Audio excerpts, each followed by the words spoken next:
2014年喺土瓜灣碼頭涌道發生咗宗家庭慘劇，一個原本定居深圳嘅普通家庭，佢因為兒子嘅雙非身份移居香港，從此過上跨境分隔嘅生活。後來故事嘅男主角堅信老婆俾自己戴綠帽，更懷疑個仔唔係親生仔，最終佢抵受唔住壓力，喺光天化日之下上演一場喺街頭追逐襲擊嘅驚險事件。佢老婆同個仔差啲命喪喺至親嘅人手上，而佢最後因為一個理由，最終獲撤銷控罪。今日大家一齊跟住伍 Sir 嚟了解一下。大家好，歡迎嚟到 SET 檔案，我係重案調查員伍 Sir。今日為大家帶嚟嘅案件就係雙非跨境家庭嘅倫常悲劇。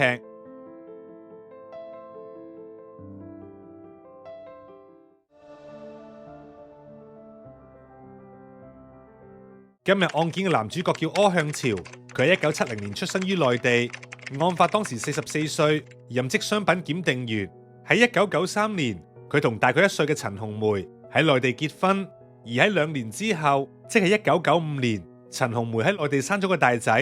一家人住喺深圳，生活尚算穩定。不過呢個家庭嘅生活模式喺2006年出現咗重大轉變。當年陳紅梅嚟香港生咗細仔柯旺。而根據當時嘅政策，柯旺屬於雙非兒童，係可以攞到居港權噶。而為咗細仔有良好嘅教育同埋生活，陳紅梅帶住柯旺搬到去土瓜灣碼頭涌道中南大廈8樓嘅一個單位居住。而呢個單位係佢哋多年前買落嚟噶。自此之後，佢哋就變成分隔兩地嘅跨境家庭。而柯向潮同大仔就繼續留喺深圳生活，而陳紅梅就同細仔柯旺住喺香港。柯向潮每逢週末就會拎住雙程證嚟香港探望老婆同個細仔，而因此呢種咁樣嘅生活模式就令到兩夫妻嘅關係變得越嚟越疏離。而柯向潮喺香港冇咩朋友，加上佢返到深圳又會掛住老婆同個仔，而因此令到佢長期處於邊緣化同孤立嘅狀態。而且每個星期嘅跨境生活、經濟壓力同文化差異，亦逐漸成為佢精神健康嘅潛在危機。而呢個家庭嘅悲劇導火線喺2013年開始浮現。當時柯向潮被確診患有妄想型精神分裂症，而呢個病令到佢嘅思維嚴重扭曲，佢嘅世界觀被強烈嘅妒忌同埋妄想籠罩住。而其中一個核心嘅病態念頭就係佢堅信細仔柯旺並非自己親生噶，即使佢哋做過親子鑑定，報告亦清清楚楚證實柯旺係佢嘅親生仔。但由於妄想症嘅影響太大，柯向潮依然對結果半信半疑，甚至可以話係完全唔相信。喺佢嘅病態世界入面，所有理性嘅證據都變得毫無意義。佢深信老婆陳紅梅紅杏出牆，而個仔就係葉總。而呢種根深蒂固嘅妒忌同懷疑就越積越深，更將佢推向崩潰邊緣，情緒極度不穩，最終演變成無可挽回嘅悲劇。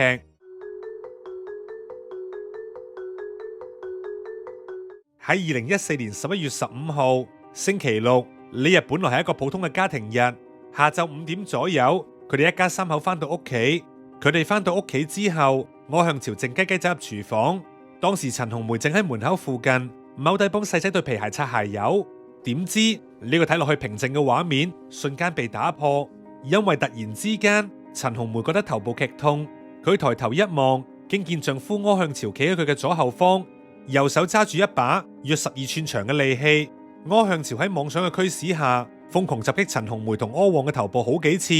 陳紅梅喺驚恐之中，本能咁想搶走把利器，同時大叫柯旺快啲走。呢個時候，陳紅梅母性爆發，奮力抵抗，為個仔爭取逃生時間。而之後母子兩人先後逃出單位，衝向走廊。但柯向潮好快就追出嚟，並捉住陳紅梅，將佢撳喺地下，企圖襲擊佢嘅頸部。佢被襲擊幾下之後，就大聲呼救。當時鄰居曾先生聽到一個講普通話嘅女人大嗌救命，於是佢即刻走出嚟睇下發生咩事。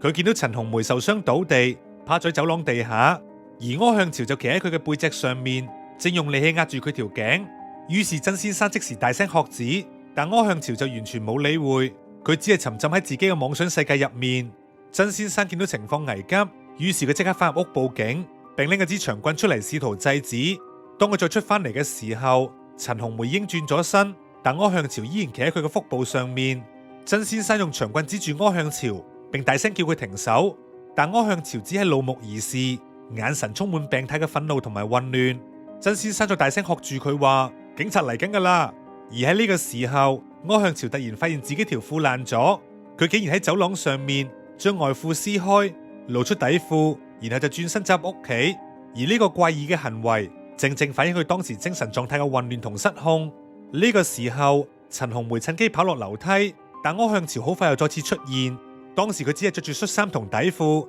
但手上面仍然揸住利器，繼續追趕妻兒。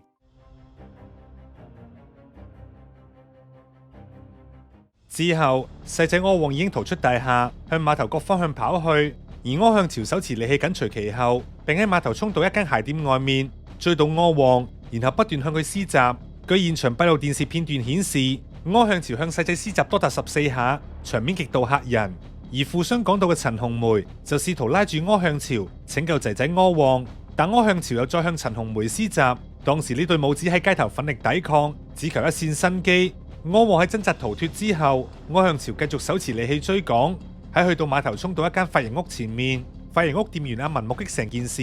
佢即刻喺鋪頭拎咗支拉鐵閘用嘅鐵棍，準備衝出去制止。同時，陳紅梅再次趕到，並推開柯向朝，而柯旺就又轉入碼頭角度。當時，一名手提電話用品店嘅店主郭先生見到滿身傷痕嘅柯旺，就即刻將佢帶鋪頭入面匿埋，而陳紅梅就匿藏喺附近嘅一間便利店入面。正當柯向朝喺街頭瘋狂追趕襲擊嘅時候，喺碼頭角度巡邏警員接獲通知，馬上抵達現場。佢哋發現睡衣沾滿污漬，手持利器嘅柯向朝，當時佢雙手垂低，手持利器，精神狀態極之瘋狂。於是警員隨即拔出配槍，指向柯向朝，並大聲呼喝佢放低利器。而喺槍械嘅威懾下，柯向朝喐都唔敢喐，並慢慢將利器放低。最終喺路人嘅協助之下，警員成功制服咗柯向朝。而喺警車上面，柯向朝講咗句令人心寒嘅說話：我喺度發緊夢。而呢句說話就成為日後法庭判斷佢精神狀態嘅重要線索。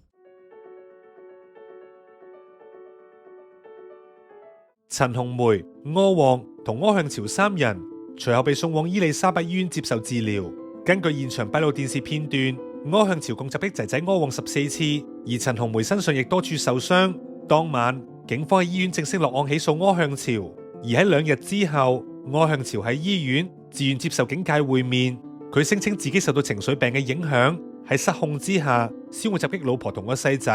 佢話案發嗰陣喺廚房煮緊飯，因為感覺到細仔打佢，又以為老婆向佢提出離婚，所以喺情緒失控之下先會拎起利器向佢哋施襲。但佢聲稱話唔記得襲擊嘅先後次序同埋細節，佢只係本能咁追趕襲擊，直到警員喝止，佢先至停低落嚟。呢次嘅襲擊對母子2人造成嚴重傷害。陳紅梅留院9日先至出院，而仔仔柯旺嘅傷勢就嚴重得多。佢喺頭部受到重創，喺兒童 ICU 留院足足44日，最後先保住性命。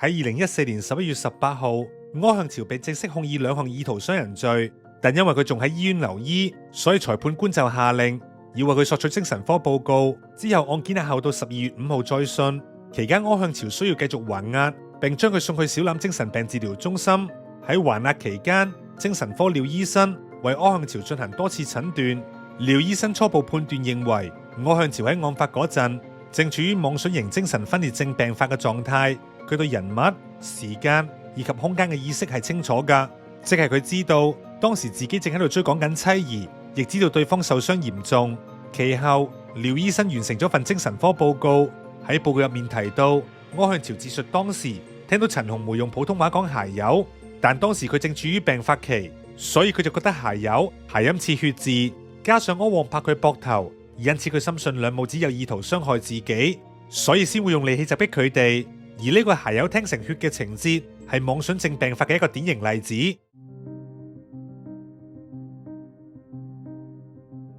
而案件嘅核心爭議就係在於柯向朝喺犯案嘅時候，到底係咪具備意圖傷人罪所需嘅特定意圖？喺控辯雙方攞到精神科報告之後，案件喺2016年1月尾正式審理。辯方律師提出柯向朝唔承認意圖傷人罪，但願意承認2項相對冇咁嚴重嘅普通傷人罪。而兩者最大嘅分別在於，意圖傷人罪係屬於嚴重罪行，需要證明被告有特定意圖造成嚴重身體傷害，而普通傷人罪只需要證明被告有使用武力嘅意圖或造成傷害，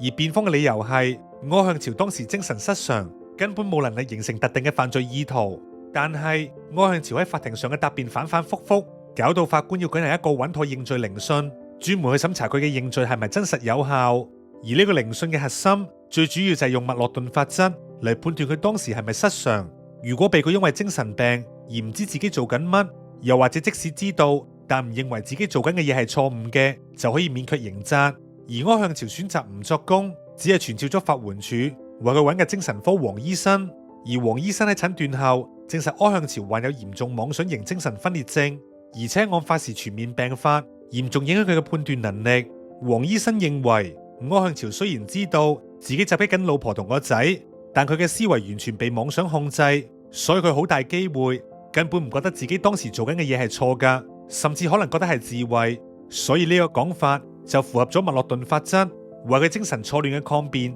提供咗有力嘅支持。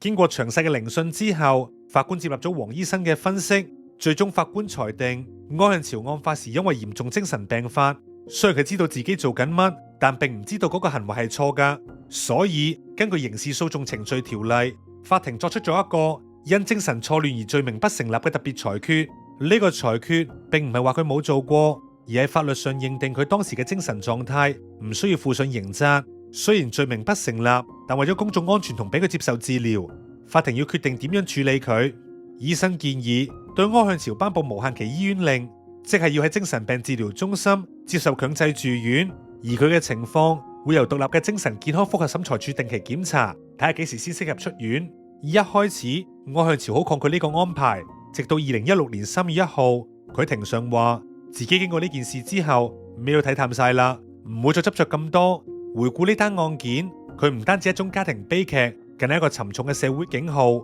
當疾病、壓力、孤立同時侵襲一個普通人嘅時候，絕對可以令一個人嘅理性徹底崩潰。雖然法律作出咗裁決，但就永遠留低3道傷痕，就係一個失常嘅丈夫，一個破碎嘅母親，一個受傷嘅細路。因此預防永遠比審判更重要，而唯有更多嘅關注同埋支援，先可以避免下一個悲劇發生。大家對呢單案件有啲乜嘢想表達或者想評論嘅，歡迎喺留言區裏邊話俾伍 Sir 聽。如果你中意呢個頻道，請你俾個 like 我，同埋記得訂閱 set 檔案伍 Sir 嘅頻道啊！若然伍 Sir 敘述嘅案件可以引起你嘅共鳴，請你喐下你嘅手指，用 Super Fans 支持一下。我哋下次再見啦，拜拜。